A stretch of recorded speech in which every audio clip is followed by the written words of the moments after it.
可有证据？要将他拿下，自我韩非顶天立地，岂会杀害自己？1年后与顶级的空间秘境，那必须7阶后期武吧？不错。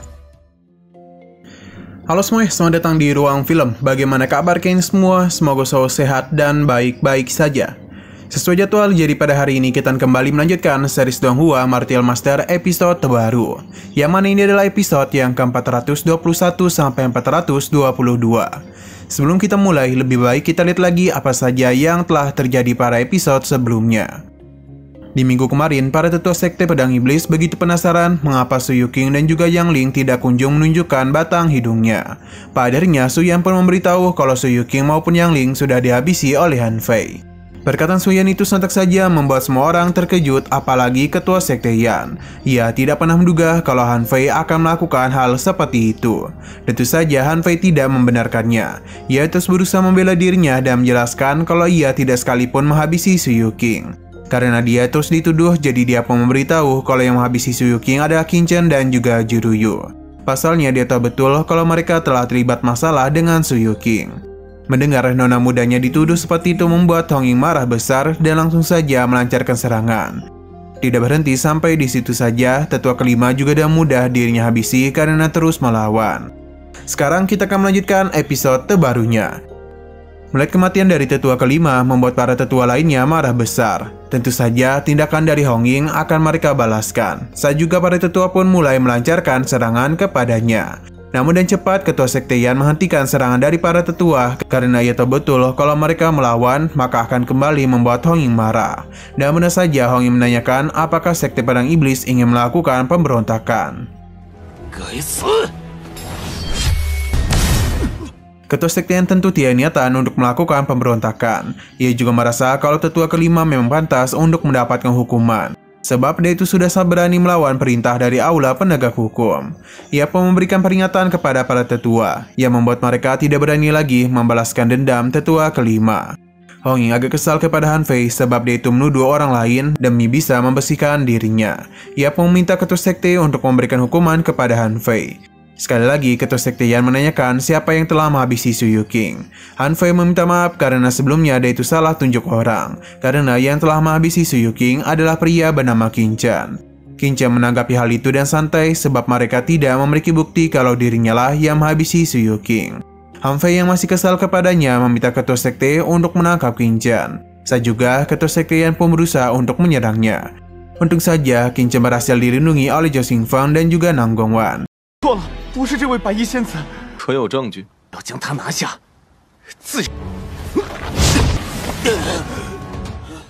Hanya saja akibat serangan tadi telah membuat mereka terluka. Meskipun begitu mereka bisa menjamin kalau Qin Chen bukanlah dalang dari kejadian itu. Sayang sekali ketua sekte Yan tidak mendengarkan perkataan mereka dan berusaha untuk menangkap Qin Chen dan juga para tetua. Sebelum hal itu terjadi, Juruyu pun menghentikan mereka. Hal ini membuat ketua sekte Yan penasaran mengapa nona mudanya menghentikan mereka. Yang ternyata Juruyu itu yang memperkenalkan Qiansu kepada Hong Ying. Ia merasa bakat yang Qiansu miliki sangat hebat.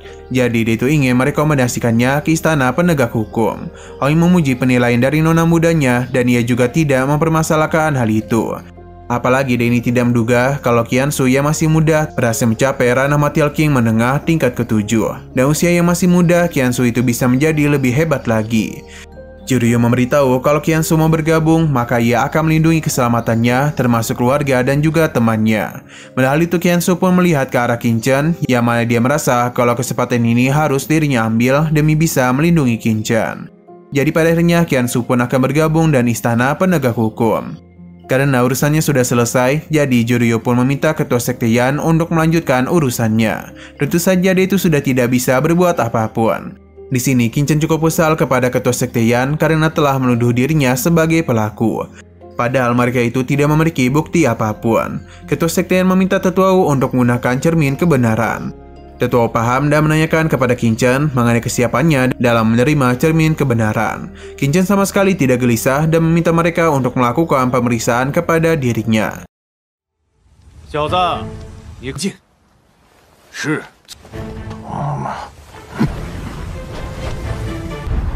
没一点痕迹。 Walaupun sudah menggunakan cermin kebenaran, namun nyatanya mereka sama sekali tidak melihat jejak peninggalan dari Su Yuqing. Padahal cermin kebenaran itu mampu mendeteksi semua aura kematian dan juga darah. Orang-orang di sana pun merasa kalau Qin Chen memang bukanlah pelakunya. Tetua Yan pun tidak mencurigai mereka lagi, sebab cermin kebenaran sudah menunjukkan kalau Qin Chen bukanlah pelakunya. Ketua Sekte Yan pun langsung menatap ke arah Han Fei. Berhubung dia memang tidak bersalah, jadi Qin Chen pun meminta untuk melakukan pengecekan kepada Han Fei. Sebab dia itu sudah beberapa kali memfitnah dirinya. Ia penasaran apakah Ketua Sekte Yan berani melakukan hal itu kepada muridnya. Sebagai ketua dari Sekte Pedang Iblis, tentu dirinya akan melakukan hal itu.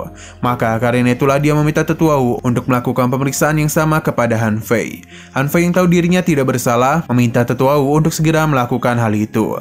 Han Fei terus saja membicarakan kebaikannya selama ini. Jadi dia itu bisa menjamin kepada semua orang kalau dia ini tidak mungkin menghabisi sesama murid. Han Fei meminta semua orang untuk membuka mata lebar-lebar agar bisa menyaksikan kebenarannya. 我韩非顶天立地，为岂会杀害自己？ Saya juga Ketua Sektean dan semua orang yang berada di sana menjadi sangat terkejut. Pasalnya di sekitaran Han Fei terdapat kutukan darah hantu Su Yuqing. Melihat apa yang terjadi seketika saja membuat Han Fei terkejut, karena dia itu tidak tahu mengapa hal ini bisa terjadi. Han Fei yakin pasti ada yang tidak benar, sebab tidak mungkin kutukan darah ada pada dirinya.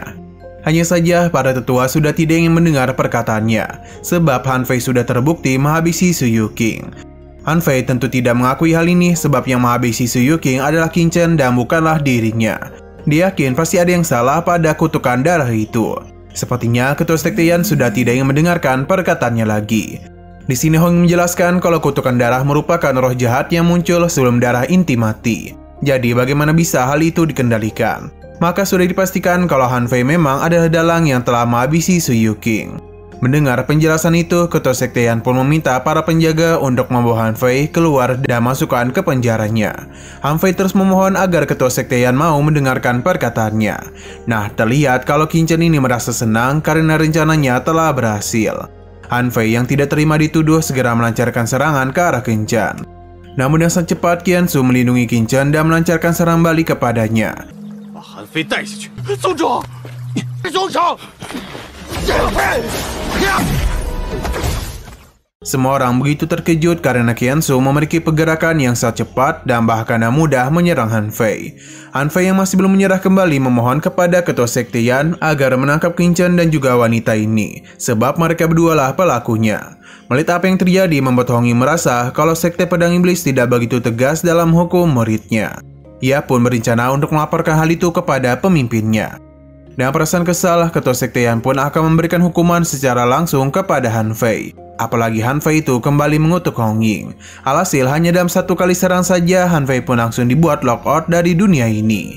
Ketua Sekte Yan merasa kalau ini adalah hukuman yang pantas untuk Han Fei dapatkan. Sebab dia telah menghabisi sesama murid dan memfitnah orang lain sebagai pelakunya. Ketua Sekte Yan meminta maaf atas kejadian barusan. Ia berjanji hal itu tidak akan bisa terungkap kembali. Ia pun memutuskan untuk pergi meninggalkan mereka dan perasaan yang cukup kesal dan juga tidak terima. 罪无可恕，大便。 Setelah semua itu, Qin Chen dan juga yang lainnya mulai kembali ke kediaman masing-masing. Yang mana Qin Chen merasa kalau Qian Su seharusnya tidak perlu bergabung dan istana penegak hukum. Hanya saja Qian Su merasa kalau ini adalah keputusan yang tepat, sebab dia sadar betul kalau Qin Chen sudah semakin kuat. Jadi dia itu tidak ingin terus berada di belakang Qin Chen, melainkan berada di sampingnya. Hal itu membuat Qin Chen merasa cukup senang. Mereka berdua pun saling bermesraan dan Qian Su juga memberitahu kalau apapun yang terjadi dia itu akan selalu bersama dengan Qin Chen. Sayang sekali kemesraan mereka harus terganggu oleh kedatangan Jiruyu. Ia sungguh tidak menduga kalau mereka berdua akan tinggal dalam satu kamar. Hal itu pun membuat Qian Su malu. Sedangkan Qin Chen menanyakan kedatangan Jiruyu kemari. Jiruyu merasa kalau Qin Chen seharusnya berterima kasih kepadanya sebab sebelumnya dia sudah membantu mereka. Selain itu, tujuannya kemari adalah untuk bertemu dengan Qiansu demi bisa memberitahu kalau besok mereka akan segera berangkat ke aula penegak hukum. Alasan mereka harus cepat pergi karena dalam 1 tahun ke depan dunia Guyu akan terbuka. Itu adalah alam rahasia tingkat atas dunia bela diri. Maka karena itulah mereka harus mempersiapkan diri dari lebih awal. Namun Qin Chen sadar betul untuk bisa masuk ke sana mereka harus lebih kuat baru bisa diizinkan masuk. Jiruyu tidak menyangka Qin Chen juga mengetahui hal itu. Ia menjelaskan untuk masuk ke sana mereka harus berada di ranah Martial King tingkat akhir. 1年后与顶级的空间秘境。 那必须7阶后期武王。不错。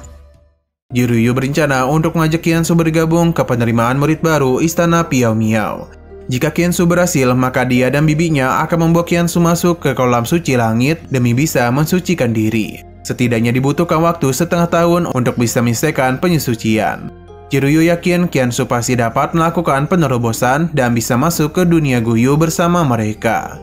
Qin Chen tahu kalau kolam suci yang dia bicarakan adalah kolam Tiansheng, yang mana seharusnya kolam itu dikendalikan oleh beberapa orang kuat yang besar. Jadi bagaimana Jiruyu bisa membawa Qiansu ke sana? Jiruyu merasa kalau Qin Chen tidak tahu kalau kolam Tiansheng sudah menjadi tempat pribadi dari Istana Piao Miao. Jadi bibinya yang memiliki hubungan dekat dengan istana akan membantu mereka untuk bisa pergi ke sana. Padahal itu semakin membuat Qin Chen terkejut. Jiruyu menjelaskan kalau 100 tahun yang lalu, ratu mereka melakukan pertarungan di Gunung Liangfeng dengan orang hebat. Meskipun hanya seorang diri, namun ratu mereka dan mudah mengalahkan para master sampai membuat mereka terpaksa untuk menyetujui penyerahan kolam Tiansheng. Qin Chen tidak habis pikir hanya dalam 300 tahun Sang Guan Xianer sudah menjadi sangat kuat. Melihat Qin Chen yang terkejut membuat mereka penasaran apa yang dia pikirkan. Qin Chen merasa kalau dia itu harus secepat mungkin berangkat ke kota Dandao. 击败了7大顶尖武帝。什么？竟如此强大了！ Nah, sayang sekali episode pada hari ini harus bersambung dulu. Namun sebelum kita akhiri, seperti biasa kita akan melihat preview bagian episode selanjutnya. Yang mana kita dibawa ke hadapan seorang pemimpin yang sangat kesal karena murid dari sekte pedang iblisnya hanya tersisa 2 orang saja. Padahal ia sudah mengerahkan 4 orang murid jeniusnya. Dia yakin pasti ada yang tidak beres dan tidak akan membiarkan semua itu. Kemarahannya membuat kedua muridnya takut. Bagaimana tidak, ledakan kekuatan yang dia keluarkan sangatlah besar.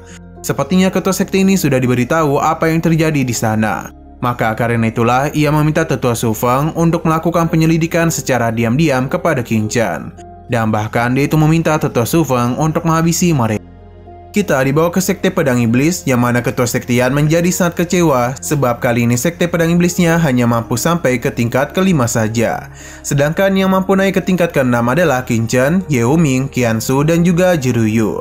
Atas apa yang telah terjadi itu membuat semua orang kecewa. Hal ini cukup wajar, pasalnya semua keuntungan dari warisan pedang didapatkan oleh orang luar. Sedangkan para muridnya tidak mendapatkan apa-apa. Tetua ini pun memberitahu kepada ketua sektian kalau yang mendapatkan keuntungan adalah pihak luar saja. Sedangkan mereka hanya bisa menelan amarah atas apa yang telah terjadi. Di tengah pembicaraan itu terdengarlah suara yang mengatakan kalau mereka tidak akan menelan amarah saja. Kedatangan orang ini seketika membuat semua orang terkejut. Sepertinya dia adalah leluhur dari sekte pedang iblis. Mereka pun segera memberikan hormat kepadanya. Ini juga dilakukan oleh ketua sekte Yan. Karena bagaimanapun posisi leluhurnya jauh lebih tinggi. Selain itu ia juga meminta para tetua untuk segera pergi dari tempat ini.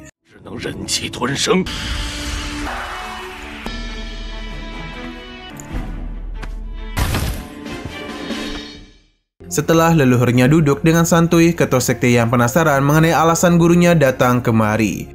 Ia kemari karena ingin tahu mengenai kekuatan dari para murid sekte pedang iblis. Sebab mereka takut dia melukai diri sendiri di hadapan pasukan Beitian. Ia sungguh kecewa dan ketua sekte Yan karena tidak becus menangani para murid. Ketua sekte Yan meminta maaf dan akan menjelaskan apa yang terjadi kepada gurunya. Leluhur itu juga menanyakan apakah 2 murid yang berada di hadapannya adalah murid unggulan yang mereka miliki. Su Yan dan juga Lei Xingfeng segera memberikan salam dan merasa kalau sebutan sebagai murid unggulan adalah hal yang terlalu berlebihan untuk mereka. Leluhur itu tidak peduli dan meminta mereka berdua untuk menyerang dirinya dan kekuatan penuh mereka. Sebab dia itu ingin melihat seberapa hebat kemampuan yang dimiliki oleh para murid. Padahal itu membuat Su Yan dan Lei Xingfeng kebingungan. Tidak yang membuat leluhur mereka marah, mereka pun mulai mengeluarkan senjata masing-masing. Melihat hal itu, leluhur pun memberikan mereka pujian karena telah berhasil memadukan atribut pedang. Ia pun meminta para muridnya untuk datang dan cepat kepadanya. Xu Yan dan juga Li Xingfeng segera melakukan serangan kepada leluhur ini. Hanya saja serang mereka dapat dengan mudah ditahan oleh leluhur itu. Tidak berhenti sampai di situ saja. Leluhur ini juga berhasil memukul mundur Xu Yan dan juga Li Xingfeng.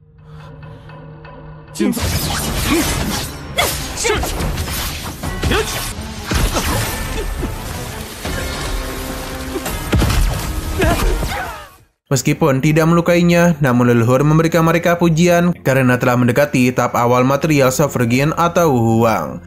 Tapi itu cuma hampir saja, sebab jika mereka dalam pertarungan yang sesungguhnya, leluhur mereka bisa dengan mudah menghabisi kedua muridnya. Xu Yan dan juga Li Xingfeng akan mengingat perkataan leluhurnya. Nah, leluhur ini menyayangkan karena para murid jeniusnya hanya tinggal 2 saja. Tentu dia ini tidak berdiam diri saja untuk mengawasi rombongan Qin Chen, dan di tengah perjalanan barulah dia menghabisinya. Ketua sekte yang melarang hal itu sebab Qiansu sudah bergabung dengan aula penegak hukum. Jadi mereka tidak bisa sembarangan menyentuhnya. Bisa saja mereka itu dalam bahaya. Leluhurnya juga tahu akan hal itu. Jadi dia itu akan melakukan penyerangan di luar kekuasaan aula penegak hukum. Ia tahu betul kalau Qin Chen akan pergi ke Papiliun Dan, yang mana itu pasti melewati dinasti Tianluo. Pada saat itulah mereka akan mencari tahu siapa yang telah menghabisi para murid sekte pedang iblisnya. Karena di saat ada yang berani mengusik sektenya, maka orang itu akan menanggung amarah dari para master pedangnya. Scene berpindah kepada Qin Chen, yang mana Qiansu akan pergi bersama dengan Jiruyu ke aula penegak hukum. Dia berjanji akan mencari Qin Chen setelah dia sampai ke kota Dandao. Jiruyu meminta mereka untuk tidak bermesraan lagi sebab mereka ini harus segera pergi. Jiruyu pun mengucapkan salam perpisahan kepada Qin Chen. Selain itu dia berjanji jika mereka bertemu lagi, maka Jiruyu akan memberikan tamparan manja kepadanya. Setelah mereka pergi, Chen Sisi yang tertarik dengan Qin Chen berjanji akan selalu mengingat namanya. Tidak lama kemudian Yao Ming dan Yu Dao juga memberikan salam perpisahan kepada Qin Chen. Sedangkan untuk Du Qingcheng tidak niatan untuk menyapanya. Setelah semuanya pergi, Qin Chen pun mengajak para tetua untuk pergi. Namun entah kenapa di sini Qin Chen merasakan ada sesuatu yang mengawasinya. Tapi dia itu tidak terlalu memikirkan hal itu dan memilih untuk pergi saja. Di saat Qin Chen pergi, seorang tetua pun muncul yang membuat orang di sana kesal karena pria itu telah mengambil tempatnya. Namun pria itu sepertinya telah berurusan dengan orang yang salah. Sebab tetua misteris itu memiliki kekuatan yang mengerikan. Coba.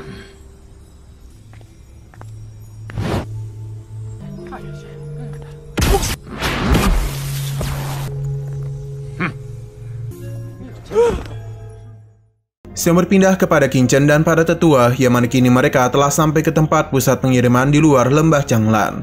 Tujuan mereka tentu bukanlah kemari, melainkan adalah kota Tianyu. Hanya saja sebelum melakukan perjalanan, mereka itu harus pergi ke pusat lembah Changlan untuk mengirimkan formasi. Alasan mereka melakukan hal itu karena ternyata di lembah Changlan tidak ada formasi teleportasi. Selain itu, tidak ada kekuatan yang juga mampu membuat kedua formasi itu berdiri, karena harus ada yang menjaganya dari sebuah serangan. Sesaat kemudian mereka pun mulai melanjutkan perjalanan dan sekaligus mengirimkan formasi untuk bisa melakukan perjalanan dengan tenang. Hanya saja di perjalanan mereka itu terlihat ada seseorang yang terus saja mengikuti. Coba.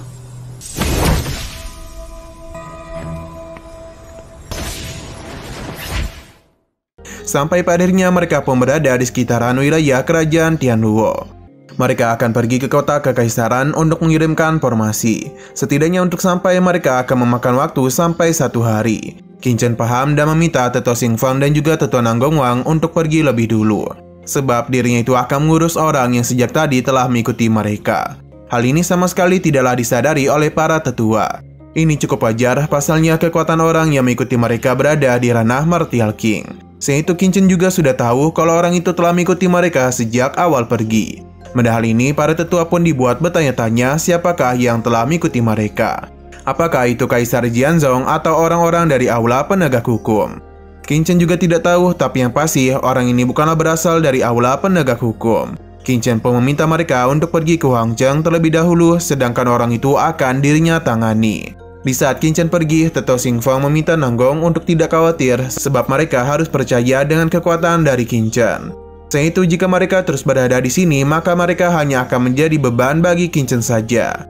Melihat mereka pergi, Su Feng pun menjadi tidak menyangka kalau keberadaannya sudah diketahui secepat ini. Namun meskipun mereka berpisah, ia tentu tidak akan membiarkan mereka pergi begitu saja dan akan tetap menghabisinya. Qin Chen yang lebih dulu pergi akhirnya tahu kalau dialah yang akan menjadi target utama. 虽然我来应付别急，只能是累赘，所以竟然分开了。南奔去哪儿？到南头。果然。 Pada awalnya, Su Feng agak khawatir dirinya akan membuat marah dinasti Tianluo.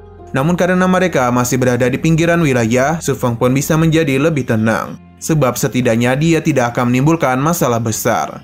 Qin Chen sama sekali tidak ada niatan untuk pergi lagi. Su Feng merasa kalau tempat ini sangatlah bagus untuk bertarung. Ia pun turun demi menemui Qin Chen. Qin Chen sudah menunggunya, apalagi pria itu tidaklah menyapa mereka meskipun telah mengikuti mereka selama beberapa hari. Hal ini membuat Su Feng terkejut, pasalnya Qin Chen sudah sejak awal merasakan keberadaan dari dirinya. Ia pun penasaran mengapa Qin Chen malah berhenti, padahal dia itu sudah tahu sedang dirinya ikuti. Qin Chen tak menjawab dan menebak kalau pria ini pasti adalah seorang master dari sekte pedang iblis. Selain itu, Qin Chen yakin kalau tujuan orang itu kemari pasti adalah untuk menjadi budaknya. Su Feng dibuat bertanya-tanya mengenai cara Qin Chen yang tahu kalau dirinya berasal dari sekte pedang iblis. Hal ini sangatlah mudah sebab Qin Chen bisa merasakan energi pedang yang dimiliki oleh Su Feng. Yang mana ini hanya dimiliki oleh 3 kekuatan besar sekte pedang iblis.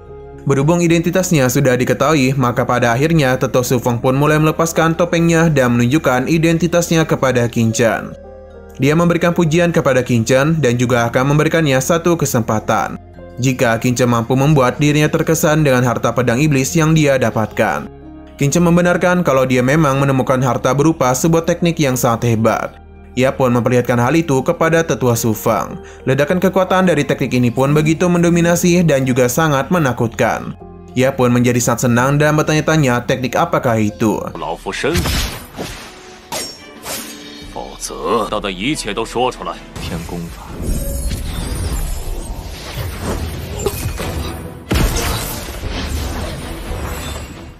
Di saat ia tergiur, disadari jugalah Qin Chen pun menyimpan tekniknya. Su Feng yang sangat menginginkan hal itu meminta untuk menyerahkan teknik dan berjanji akan mengampuninya. Qin Chen hanya tertawa sebab tidak menyangka seorang Martial King begitu percaya diri mau mengalahkan dirinya. Selain itu, Qin Chen pun memberitahu kalau yang menghabisi Su Yu King sebenarnya adalah dirinya dan bukanlah Han Fei. Dia juga sungguh tidak menyangka kalau sekte iblis malah menghabisi Han Fei yang sama sekali tidak bersalah. Mendengar semua perkataannya membuat Su Feng menjadi sangat marah. Dia pun berjanji tidak akan menghabisi Qin Chen saja, namun juga akan mengoseng-oseng tubuh Qin Chen agar dia bisa merasakan rasa sakit yang luar biasa. Saya juga, Su Feng pun mulai melancarkan serangan kepada Qin Chen. Dalam pertarungan itu terlihat dan jelas kalau Qin Chen sama sekali tidak kesulitan dalam menahan semua serangan yang Su Feng lancarkan. Bahkan tidak hanya itu saja, dia juga berhasil menghancurkan serangannya. Ini tentu saja membuat Tetua Su Feng terkejut.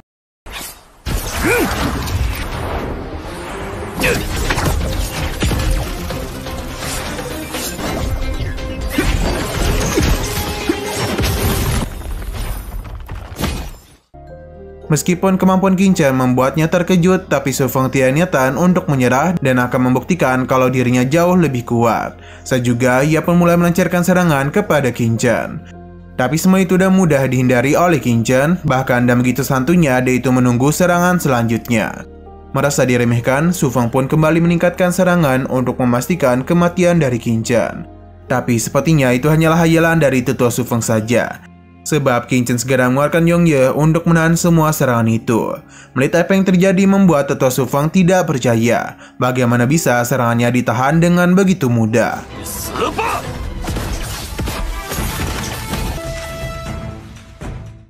Karena Su Feng telah berani menyerang dirinya, Yongye pun mulai melancarkan serangan kepadanya. Merasakan tekanan kuat itu telah menyadarkan Su Feng kalau lawan yang dirinya hadapi merupakan Master Iblis yang berada di ranah Martial Emperor. Ia sama sekali tidak tahu kalau di wilayah Beitian ada Master Iblis sekuat ini. Yongye bertanya kepada Qin Chen mengenai hukuman apa yang harus dirinya berikan kepada pria itu.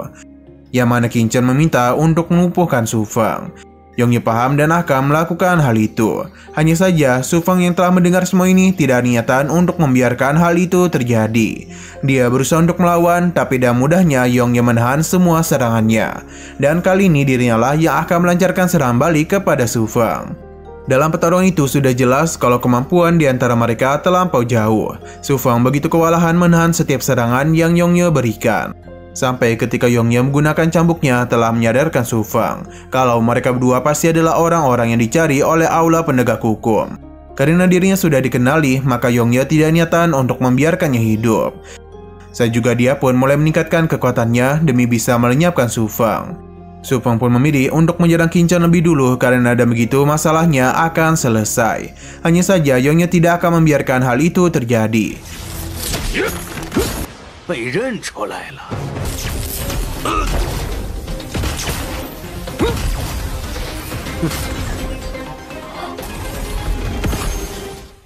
Su Feng berhasil menghindari setiap serangan yang Yongye lancarkan dengan begitu cepat. Tidak berhenti sampai di situ saja, ia pun berhenti dan menyiapkan sebuah teknik, yang mana itu adalah teknik pedang penembus langit badai ganas. Berkat teknik itu, dia pun berhasil lepas dari kurungan yang disiapkan oleh Yongye. Melihat hal itu, Qin Chen pun merasa kalau dirinya harus menyelesaikan ini secepat mungkin. Su Feng kembali meremehkan Qin Chen sebab dia itu hanyalah seorang martial king. Jadi tidak mungkin bagi dia bisa menang dari dirinya. Namun dia itu langsung terkejut setelah melihat Qin Chen menahan serangannya dengan sangat mudah. Yongye meminta tuannya untuk tidak turun tangan dalam menghadapi keronco itu. Tapi Qin Chen memintanya untuk tidak khawatir karena yang dihadapi sekarang hanyalah Martial Emperor yang lemah saja. Merasa diremehkan membuat Su Feng menjadi begitu sangat marah dan dia pun mulai mengeluarkan sebuah pil. Dan ketika Su Feng memakannya, seketika saja kekuatan besar pun mulai mengalir masuk ke dalam tubuhnya. Qin Chen tahu betul kalau pil barusan adalah pil esensi peledak darah. Dan pil itu kekuatan yang Su Feng keluarkan jauh lebih kuat dibandingkan sebelumnya. Su Feng berjanji kalau kali ini Qin Chen akan mati di tangannya. Qin Chen tidak takut dan memintanya untuk melancarkan serangan kepada dirinya.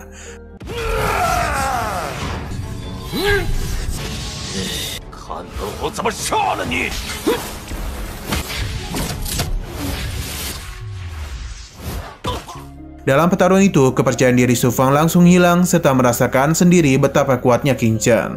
Bahkan setelah memakan pil esensi peledak darah, dia itu masih belum mampu mengimbangi kekuatan dari Qin Chen. Qin Chen pun mentertawakan usaha Su Feng yang seakan-akan semuanya tidaklah berguna. Su Feng masih belum menyerah dan akan kembali melancarkan serangan kepadanya. Dengan senang hati, Qin Chen akan melayani permintaannya. Dalam pertarungan itu, Qin Chen sempat terkejut dan Su Feng yang mampu menggunakan pedang terbang pil inti. Berkat serangan itu, Qin Chen pun sempat dibuat kewalahan. Ia pun menjadi sangat tertarik dengan teknik pedang terbangnya. Karena seakan-akan pedang itu digerakkan oleh hal yang hebat. Su Feng memberitahu kalau ini adalah teknik pedang peninggalan mendiang kaisar sebelumnya. Dia pun penasaran bagaimanakah cara Qin Chen untuk menghadapi semua ini. Sepertinya dia itu lagi dan lagi meremehkan Qin Chen. Karena bagaimanapun selain Su Feng, Qin Chen juga mampu mengendalikan pedang terbang. Bahkan dirinya itu menganggap ini hanyalah sebuah teknik sepele. Tidak membuang waktu lagi, Qin Chen pun segera melancarkan serangan pamungkas demi bisa menyelesaikan Su Feng.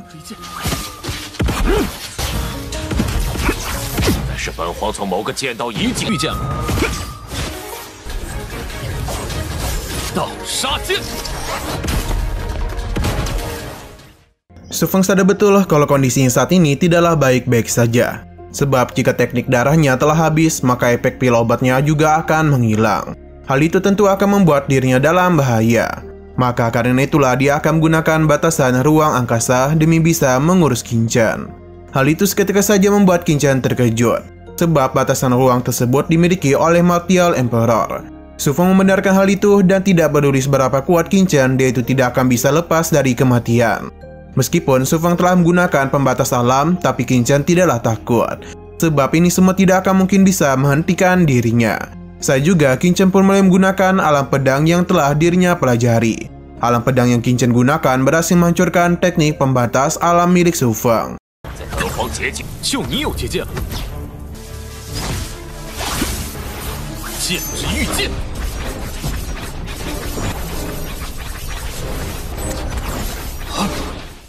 Ini tentu saja membuatnya terkejut, pasalnya dia tidak pernah mengira kalau seorang Martial King bisa menguasai batas ruang angkasa. Alam pedang Qin Chen mulai menyerang Su Feng yang membuat dia pun sadar kalau ini bukanlah batas ruang angkasa, namun sebuah makna pedang yang begitu kental. Ia semakin penasaran bagaimana bisa Qin Chen melakukan hal itu. Qingchen tiada niatan untuk menjawab sebab saat itu juga dia pun kembali meningkatkan serangannya demi bisa menghabisi Su Feng. Pada akhirnya serangan Qingchen pun benar-benar telah melukai tubuhnya.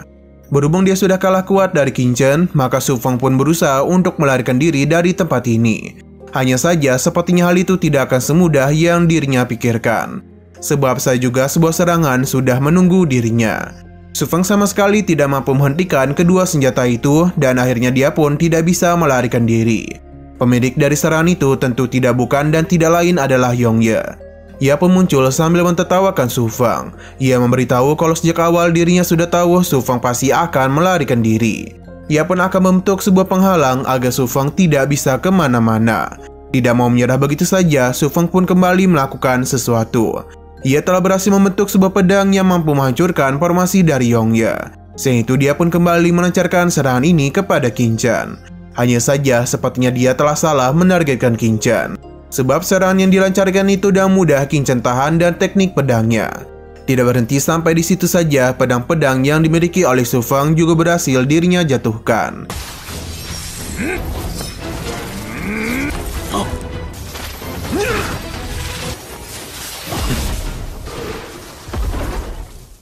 Ini semua sama sekali tidak bisa dipercayai oleh tetua Su Feng.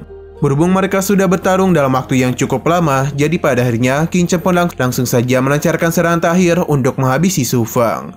Pada akhirnya serangan pedang Qingchen berhasil mengakhiri hidup dari Su Feng. Yongye pun mendatanginya dan merasa senang karena telah mendapatkan tubuh dan jiwa dari seorang martial emperor.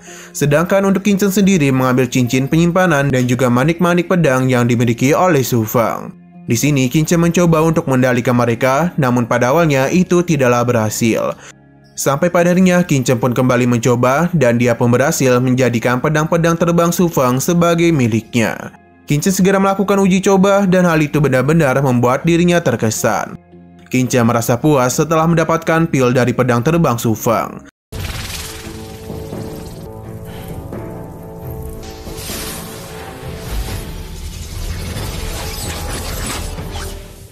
Ia tidak tahu bagaimana bisa Su Feng mendapatkan harta dari martial emperor. Qingchen mengeluarkan tungkunya dan memboyong Ye untuk masuk kembali. Di sisi lain terlihat kedua tetua ini begitu mengkhawatirkan kondisi dari Qingchen. Sampai pada akhirnya Qingchen pun telah datang. Mereka bertanya-tanya apa yang telah dia alami. Mengetahui Qingchen telah menghabisi orang itu semakin membuat mereka terkejut. Pasalnya lawan yang dia hadapi Qingchen itu adalah seorang martial emperor. Qingchen tidaklah peduli dengan ranah lawannya, karena jika ada seseorang yang ingin menghabisi dirinya, maka Qingchen tidak niatan untuk memberikan ampunan kepada mereka. Di saat mereka begitu takjub itu, Qingchen pun segera mengajak mereka untuk melanjutkan perjalanan. Dan sayang sekali episode pada hari ini harus bersambung dulu. Namun sebelum kita akhiri, seperti biasa kita akan melihat preview bagian selanjutnya. Yang mana kita dibawa ke sebuah tempat dengan seorang pria yang meremehkan Qingchen dan kelompoknya. Bahkan dia itu memberikan kata-kata kasar kepada mereka. Tentu saja perkataan pria ini telah membuat Qingchen kesal. Namun pria itu tiada niatan untuk berhenti dan terus saja meremehkan mereka. Sampai-sampai dia itu akan melakukan penyerangan jika Qingchen tidak pergi dari hadapannya.